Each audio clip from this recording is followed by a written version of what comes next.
ba sông cổ rộp cả nạ thạp ở đây nâng sông cổ rộp lục cru nẹ cru mẹ đa bày đa nâng sợ xa nụ sơ tiếng oi chế ti cổ rộp sọ lanh nhóm bát nghiên mô mông sọ văn thật trá chế sơ nạ ti bùn con nơi xa la bạc thăm sạc xa tập piang thông nhóm bát là một này nằm bay ăn ạt bọt mùi đam mê trong nòng chứng tha riêng rù bát phùng dương sông ong bị thi tiếng mua rì rì sẵn đạp đôi tỏ tây tậu la chia sơ nạ tỷ buồn nơi xa la bạc thăm giặc xa tậu la miền riêng thoát control của bà bùa sát tài khanh nơi lớp đầm nào ý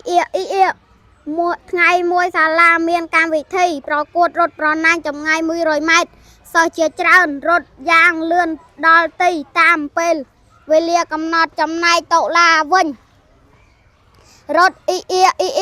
rồi kê mình toàn tiền ban 20 mét phong hết thuốc từ một lời ruột đo đằng hàm tam một đi dây lời ruột đã cút ông coi châu tậu la mà kế nè nè cru khơi đối này có hai tậu la một này nuông ông trời hạt pran lên cây la rốt pro rốt ai ban tiếng tuột tậu la thưa tam đồng bào miền nè cru chia pro chăm mình du bần man tậu la sao các bạn bùa hai sao luôn chiêng môn vì ai rốt lột lên cây la đôi mình đời hạt ngày rốt pro năng lược tì pi một đo chia thay mà đòn đi tậu la rốt giang lươn stu đo tì môn kê nè cho mơ thua phơi sờ đôi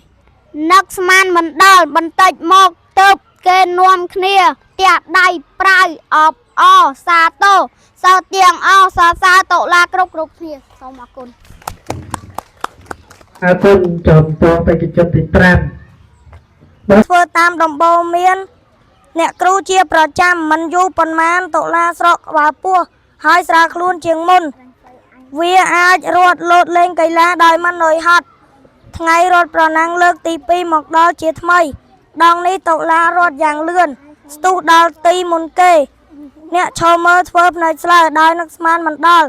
បន្តិចមកទៅគេនាំគ្នាទះដៃប្រើអបអសាទរសិស្សទាំងអស់សរសើរតុលាគ្រប់គ្នាសូមអរគុណបាទអរគុណច្រើនដល់បេក្ខជនទីដល់ពីសាលាគុណ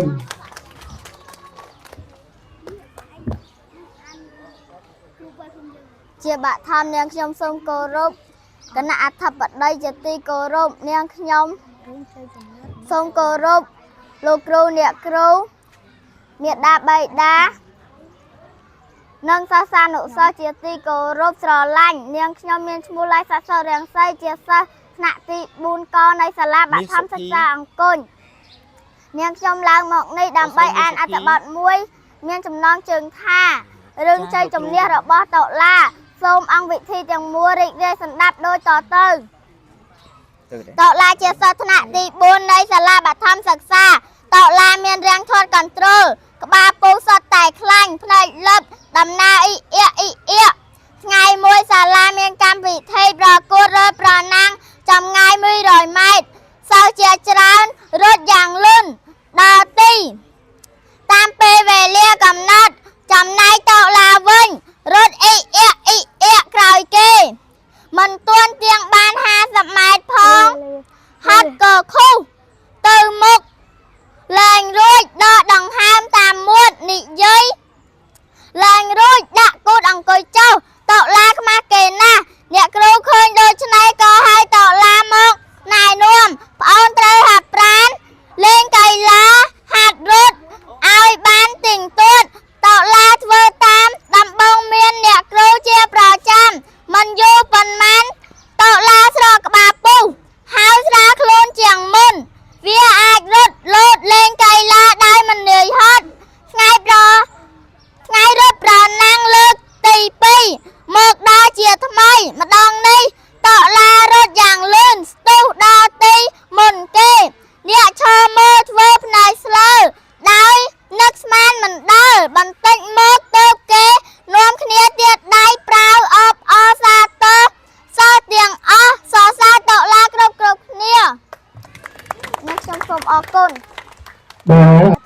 សូមគោរពគណៈកម្មការ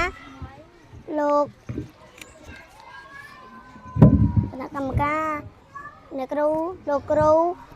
និងអាណាព្យាបាលសិស្សានុសិស្សជាទីគោរពស្រឡាញ់នាងខ្ញុំឈ្មោះមាសសុភីជាសិស្សថ្នាក់ទី4កនៃសាលាបឋមសិក្សាអង្គរនាងខ្ញុំមកឡើងមកនេះដើម្បីអានអត្ថបទមួយមានចំណងជើងថាជ័យជំនះរបស់តុលាសូមរីករាយសម្ដាប់ដូចតទៅតុលាជាសិស្សថ្នាក់ទី4នៃសាលាបឋមសិក្សាអង្គរតុលាជាសិស្សថ្នាក់ទី4នៃសាលាបឋមសិក្សាតុលាមានរាងធាត់កន្ត្រូលក្បាលពោះសុទ្ធតែខ្លាញ់ភ្នែកលឹបដំណើរអ៊ីអៀកថ្ងៃមួយសាលាមានកម្មវិធីប្រកួតរត់ប្រណាំងចម្ងាយ100ម៉ែត្រសិស្សជាច្រើនរត់យ៉ាងលឿនដល់ទីតាមពេលវេលាកំណត់ចំណែកតុលាវិញរត់អ៊ីអៀកក្រោយគេមិនទាន់ទៀងបាន50ម៉ែត្រផងហត់ក៏ខុងទៅមុខលែងរួចដកដង្ហើមតាមមាត់និយាយលែងរួចដាក់គូតអង្គុយចុះតុលាខ្មាស់គេណាស់អ្នកគ្រូឃើញដូច្នេះក៏ហៅតុលាមកណែនាំអូនត្រូវហាត់ប្រាណលេងកីឡាហាត់រត់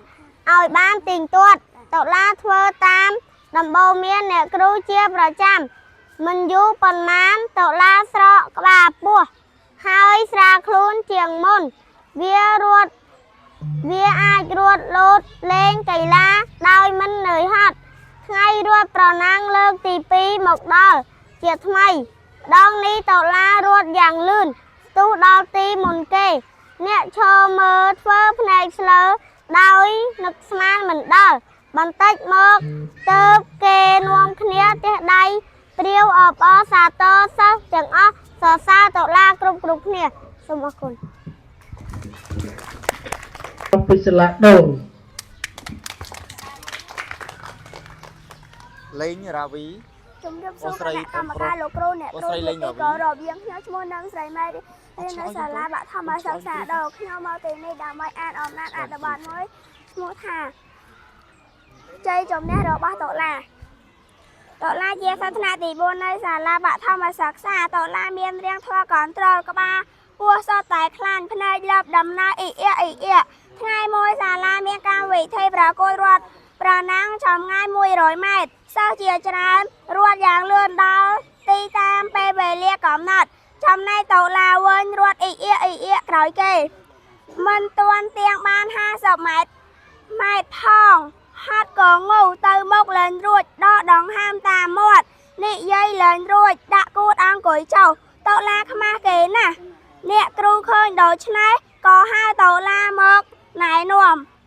បងត្រូវហាត់ប្រាណលេងកីឡាហាត់រត់ឲ្យបានទៀងទាត់តុលាធ្វើតាមដំបូន្មានអ្នកគ្រូជាប្រចាំមិនយូរប៉ុន្មានតុលាស្រកក្បាលពោះហើយស្រាលខ្លួនជាងមុនវាអាចរត់លោតនិងលេងកីឡាមិននឿយហត់ថ្ងៃរត់ប្រណាំងលើកទី2មកដល់ជាថ្មីម្ដងនេះតុលារត់យ៉ាងលឿនស្ទុះដល់ទីមុនគេអ្នកឈរមើលធ្វើភ្នែកស្លើដោយនឹកស្មានមិនដល់បន្តិចមកទៅគេនាំគ្នាទះដៃប្រើអបអរសាទរនិងសិស្សទាំងអស់សរសើរតុលាគ្រប់គ្នាអរគុណលោកគ្រូបាទអរគុណច្រើនដល់បងអូនបេក្ខជនទី9ជាកិច្ចតសូមក្រុមជួយបងអូនបេក្ខជនទី10លេងរាវីមកពីសាលាកំពង់ថ្នាសូមអរ៉ៃខ្ញុំសូមជម្រាបសួរគណៈកម្មការនិងលោកគ្រូអ្នកគ្រូទាំងអស់ថ្ងៃនេះខ្ញុំមកប្រឡងអំណាចមានចំណងជើងថារឿងជ័យជំនះរបស់តុលាអំណាចរឿងជ័យជំនះរបស់តុលាចូលអានអត្ថបទរួចឆ្លើយនឹងសំណួរខាងក្រោមតុលាជាសិស្សថ្នាក់ទី4នៃសាលាបឋមសិក្សាតុលាមានរាងថតកន្ត្រូលក្បាលពោះសុទ្ធតែខ្លាញ់ភ្នែកលើដំណើរអ៊ីមួយថ្ងៃមួយសាលាមានកម្មវិធីប្រកួតរត់ប្រណាំងចម្ងាយ100ម៉ែត្រសិស្សជាច្រើនរត់យ៉ាងលឿនដល់ទីតាមពេលវេលាកំណត់ចំណែកតុលាវិញរត់អ៊ីក្រោយគេមិនទាន់ tiếng ban 50 mét phong hạt có khu từ một lên rút đọ tầng 28 mốt nì dây lên rút đặt cút ăn cùi châu tộc lạc mắc kì nè lúc nẹ kru khơi đối này có 2 tộc la một này nuông ông trời hạt pran lên cây la hạt rốt oi ban tiền tuột tộc la thua tam đâm bầu miên nẹ kru chia pro cham mình du bон man tộc la sọc bào pua hai sạc luôn chiêng môn về ai rốt lột lên cây la đôi mình lời hạt ngay rốt pro năng lương tí pi một đao chia thâm ai mà đang lấy tộc la rốt dạng lương tu đao ti môn kê nẹ cho mơ thớp này sơ đai lực man mình đal bọn tịch mong tớp kê nuông khné tẹt đai pra ọc o xa tô sa tiếng o so xa tộc la krop krop khné chỗ út bà cũng ra đọc pri chia bạn thom nè nhóm son krop cái nạ thập bật đây nè cái nạ cam mặc cá chỉ ti mê trai nè nhóm men chmuk so mà rai chỉ so nạ ti pram có nay xà la bạn thom giặc xa tập yang pring chia cái tự do nè nhóm xôm an ăn tập bật môi miên cho nói chương tha riêng phồng pro phồng sợi xôm cái nạ cam mặc cá nâng cái nạ thập đây lục kêu nè kêu đi đi sân đạp đôi tò tử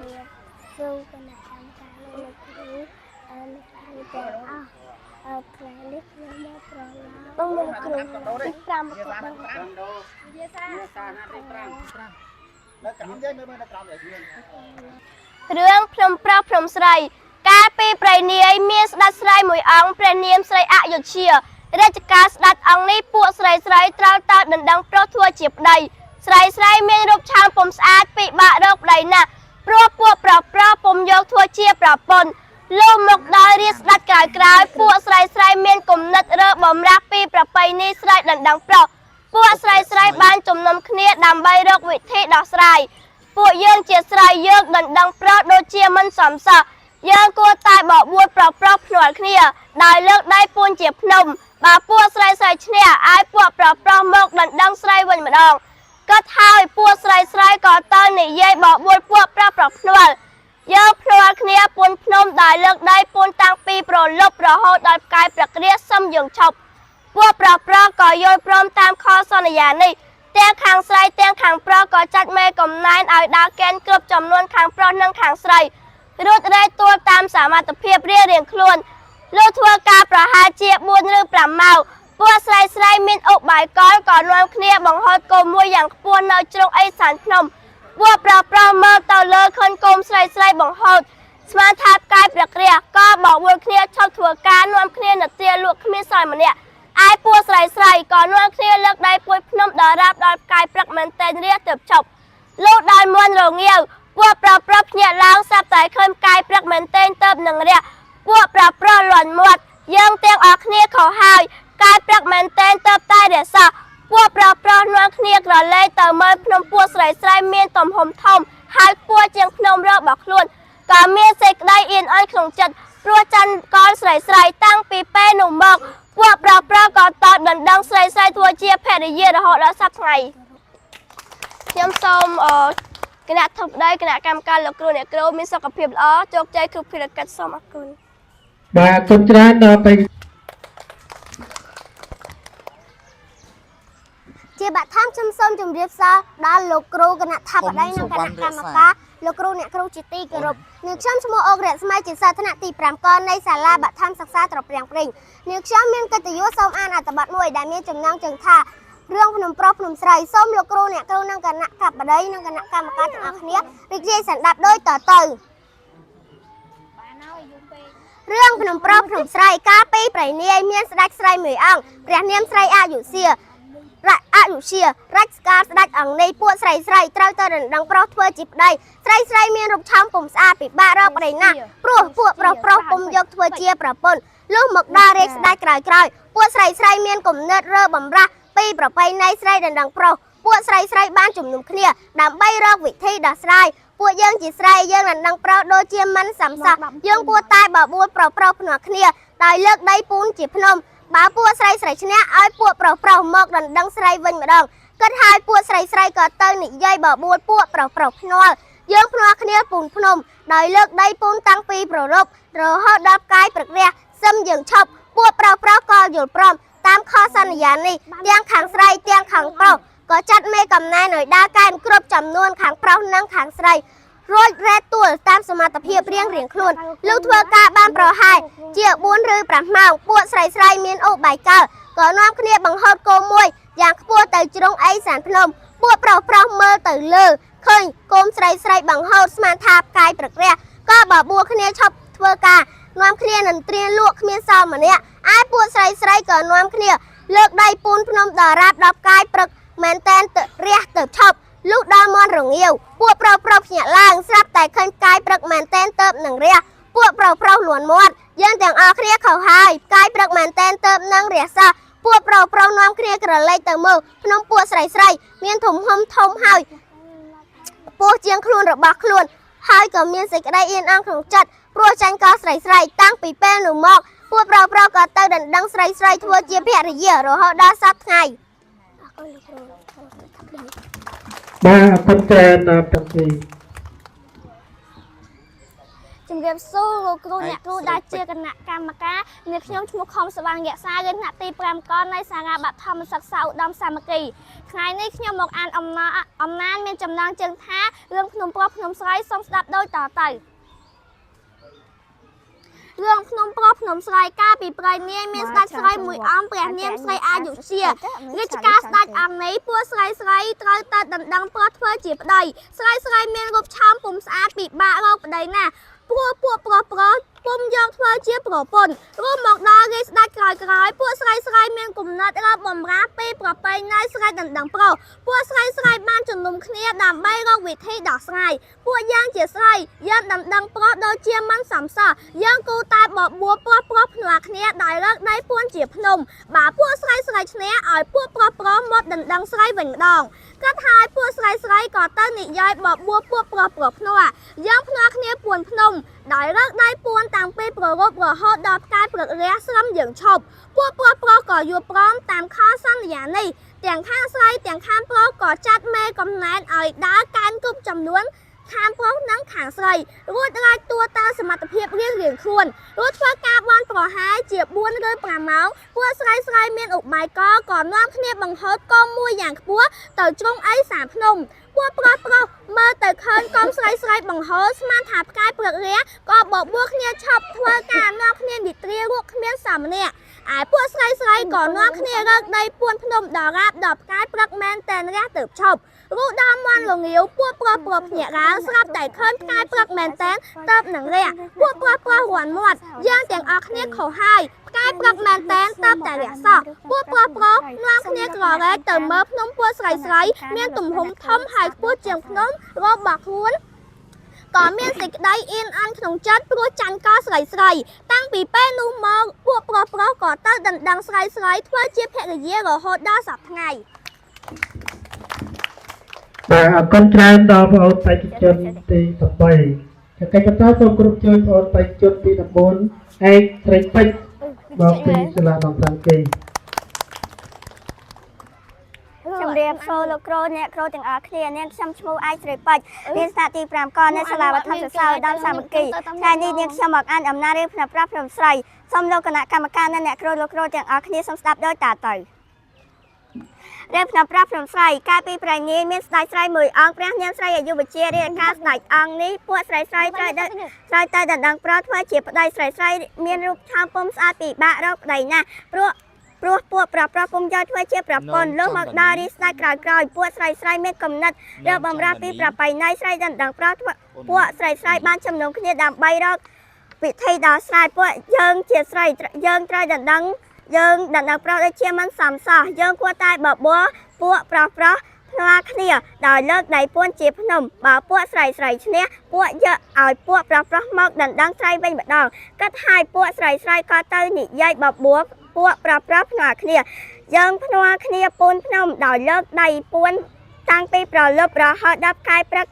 រះសឹមយើងឈប់ពួកប្រុសក៏យកព្រមតាមខាងសន្យានេះទាំងខាងស្រីទាំងខាងប្រុសក៏ចាត់មេកំណែនឲ្យដើរកែនគ្រប់ចំនួនខាងប្រុសនិងខាងស្រីរួចរែកតួតាមសមត្ថភាពរៀងខ្លួន លោកធ្វើការបើប្រហែលជា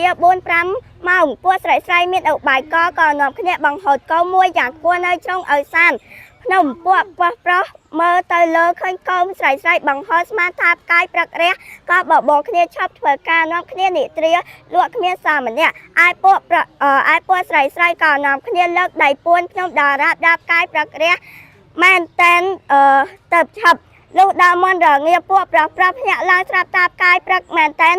តែរះសោះពួកប្រុសលន់មាត់យើងទាំងអស់គ្នាក៏ហាយផ្កាយព្រឹកមែនតែន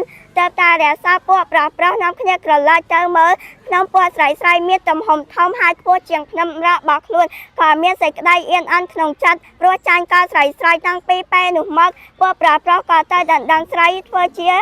ភរិយារហូតដល់សព្វថ្ងៃ បាទគុំច្រើនដល់បងប្អូនបេក្ខជនទី14អញ្ចឹងសូមគោរពអញ្ជើញបងប្អូនបេក្ខជនទី15น้องចន្ទដានីน้องចន្ទដានីមកមកពីក្លាធំ ជាបឋមនេះខ្ញុំសូមគោរពដល់គណៈធិបតីនិងគណៈកម្មការជាទីគោរពសូមគោរពលោកគ្រូអ្នកគ្រូសិស្សានុសិស្សទាំងអស់នាងខ្ញុំមានឈ្មោះน้องចន្ទដានីរៀននៅថ្នាក់ទី5កនៅសាលាបឋមសាលាទាំងធំនាងខ្ញុំឡើងមកនេះដើម្បីអានអត្ថបទមួយដែលមានចំណងជើងថា អញអានលើភ្នំប្រុសភ្នំស្រី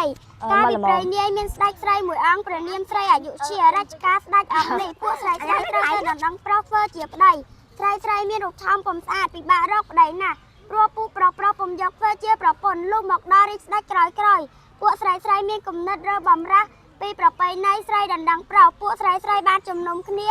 ដើម្បីរកវិធីដោះស្រាយពួកយើងជាស្រីយើងដណ្ដឹងប្រុសដូចជាមិនសមសោះយើងគូតែបបួលប្រុសភ្នួល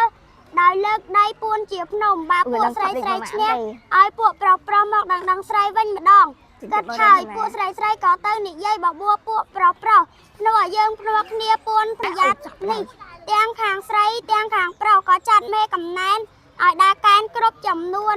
ខាងស្រីរួចរែកទួលតាមសមត្ថភាពរៀងខ្លួនលុះធ្វើការបានប្រហែលជា4 ឬ 5 មើលទៅលើឃើញ កុំស្រីបង្ហោតស្មានថាផ្កាយព្រឹករះក៏បបួលគ្នាឈប់ធ្វើការនាំគ្នានឹងព្រាលោកគ្មានសល់ម្នាក់ឯពួកស្រីក៏នាំគ្នាលើកដៃពួនភ្នំដល់រាបដល់ផ្កាយព្រឹកមែនតែនទៅឈប់លុំមន់រងាវពួកប្រុសភ្ញាក់ឡើងស្រាប់តែឃើញផ្កាយព្រឹកមែនតែនទៅនឹងរះពួកប្រុសលន់មាត់យើងទាំងអស់គ្នាខុសហើយផ្កាយព្រឹកមែនតែនទៅតែរះសោះ ពួកប្រុសក៏នាំគ្នាក្រឡេកទៅមើលភ្នំពួកស្រី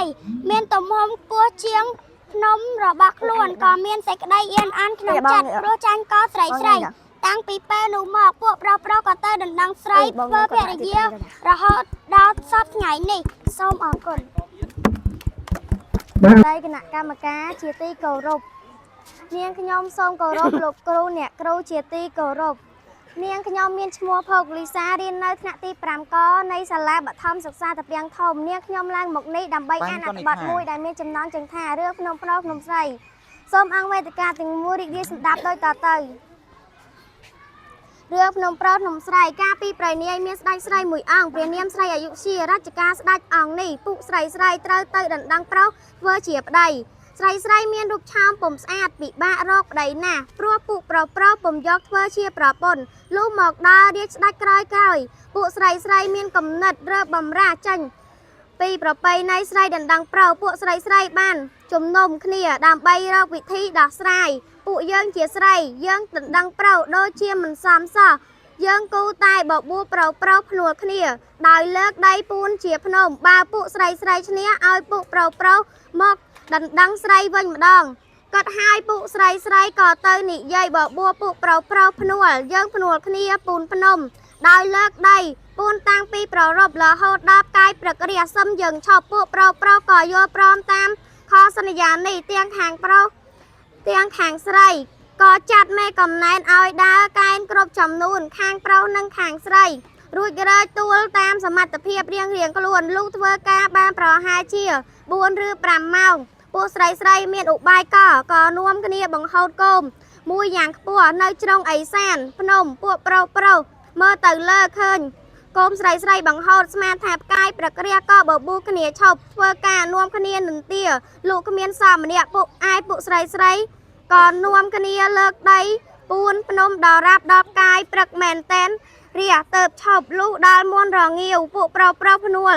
nhẹ lang sạp tay khơi cai prật mèn tên tợp nâng rìa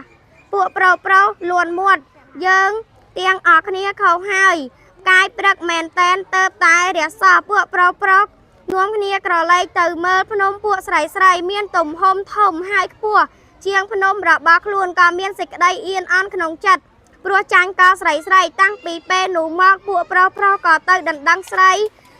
ធ្វើជាប្រពន្ធរហូតដល់សប្តាហ៍ថ្ងៃ បាទគុណច្រើនដល់បងប្អូនបេក្ខជនទី14អត់ទី16ចិត្តតទៀតសូមគោរពជួយបងប្អូនបេក្ខជនទី17ប៉ែនកម្មវិធីមកពីសាលាគុណ ទី5កនៃសាលាបឋមសិក្សាអង្គញថ្ងៃនេះខ្ញុំឡើងមកអានអត្ថបទមួយមានចំណងជើងថារឿងភ្នំប្រុសភ្នំស្រី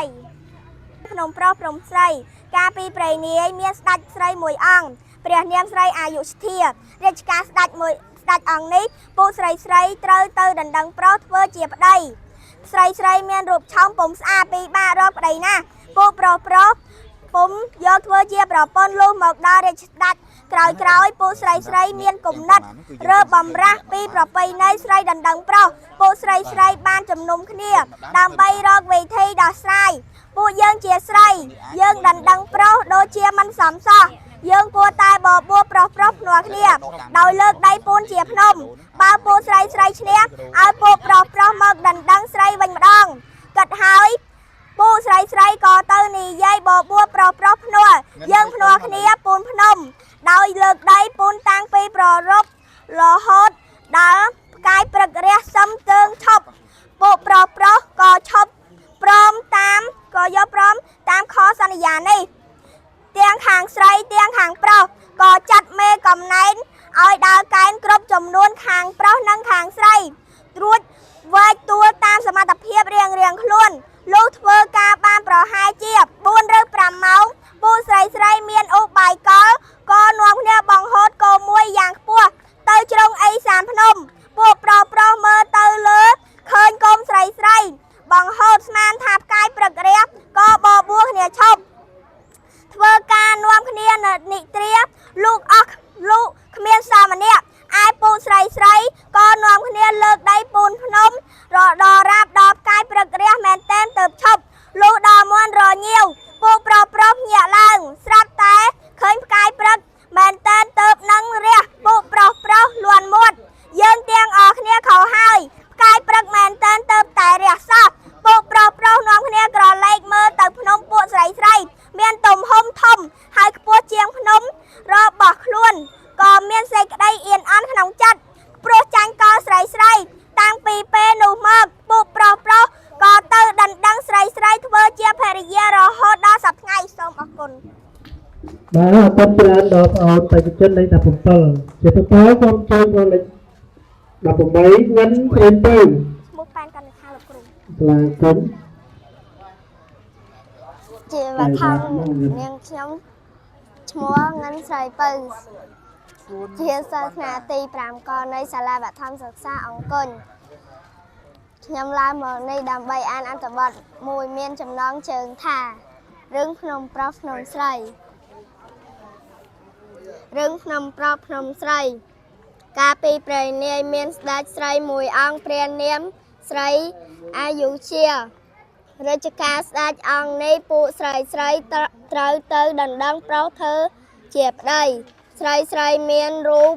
ឆោមពុំស្អាតពិបាករកប្តីណាស់ព្រោះពួកប្រុសពុំយកធ្វើជាប្រពន្ធលុះមកដល់រាជស្ដេចក្រោយពួកស្រីមានគំនិតរើបំរាស់ពីប្រពៃណីស្រីដណ្ដឹងប្រុសពួកស្រីបានជំនុំគ្នាដើម្បីរកវិធីដោះស្រាយពួកយើងជាស្រីយើងដណ្ដឹងប្រុសដូចជាមិនសមសោះយើងគូតែបបួលប្រុសភ្នាល់គ្នាដោយលើកដីពូនជាភ្នំបើពួកស្រីឈ្នះឲ្យពួកប្រុសមកដណ្ដឹងស្រីវិញម្ដងគិតហើយ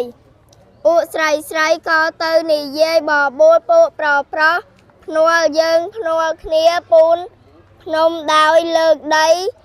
ពូនតាំងពីប្រលប់រហូតដល់កាយព្រឹករះសឹមយើងឈប់ពួកប្រុសក៏យល់ព្រមតាមខសន្យានេះទាំងខាងស្រីទាំងខាងប្រុសក៏ចាត់មេកំណែនឲ្យដើរកែនគ្រប់ចំនួនខាងប្រុសនិងខាងស្រីរួចរែកទូលតាមសមត្ថភាពរៀងខ្លួនលុះធ្វើការបានប្រហែលជា4 ឬ 5 ម៉ោងពួកស្រីមានឧបាយកលក៏នាំគ្នាបង្ហូតគោមមួយយ៉ាងខ្ពស់នៅជ្រុងឦសានភ្នំពួកប្រុសមើលទៅលើឃើញគោមស្រីបង្ហូតស្មានថាផ្កាយព្រឹករះក៏បបួលគ្នាឈប់ធ្វើការនាំគ្នានិន្ទ្រាលុគ្មានសាម្នាក់ឯពួកស្រីក៏នាំគ្នាលើកដីពូនភ្នំដល់រៀបដល់ផ្កាយព្រឹកមែនតែនរះទៅឈប់លុះដល់មន់រងាវមានអបពួកប្រុសភ្ញាក់ឡើងស្រាប់តែឃើញកាយព្រឹកមែនតែនទៅនឹងរះពួកប្រុសលន់មាត់យើងទាំងអស់គ្នាខុសហើយផ្កាយព្រឹកមែនតែនទៅតែរះសោះពួកប្រុសនាំគ្នាក្រឡេកទៅមើលភ្នំពួកស្រីមានទំហំធំហើយខ្ពស់ជាងភ្នំរបស់ខ្លួនក៏មានសេចក្តីអ៊ីនអន់ក្នុងចិត្តព្រោះចាញ់កោស្រីតាំងពីពេលនោះមកពួកប្រុសក៏ទៅដណ្ដឹងស្រីធ្វើជាភរិយារហូតដល់សព្វថ្ងៃបាទគុំច្រើនដល់បងបេក្ខជនទី18ទៅជាទឹកចូលមកបងសូមគោរពលោកគ្រូអ្នកគ្រូគណៈកម្មការនិងគណៈធិបតីទាំងអស់ខ្ញុំឈ្មោះឈួនសុវណ្ណាជាសិស្សរៀននៅថ្នាក់ទី5កនៃសាលាបឋមសិក្សាដងខ្ញុំមកទីនេះដើម្បីប្រកួតអានអំណានរឿងភ្នំប្រុសភ្នំស្រីកាលពីព្រេងនាយមានស្ដេចស្រីមួយអង្គព្រះនាមស្រីអយុធ្យារាជការស្ដេចអង្គនេះពួកស្រីត្រូវទៅដណ្ដឹងប្រុសធ្វើជាប្តីស្រីមានរូបឆោមពុំស្អាតពិបាករកប្តីណាស់ព្រោះពួកប្រុសពុំយកធ្វើជាប្រពន្ធលុះដល់រាជការស្ដេចក្រោយពួកស្រីមានគំនិតរើបំរាស់ពីប្រពៃណីស្រីដណ្ដឹងប្រុសពួកស្រីបានជំនុំគ្នាដើម្បីរកវិធីដោះស្រាយពួកយើងជាស្រី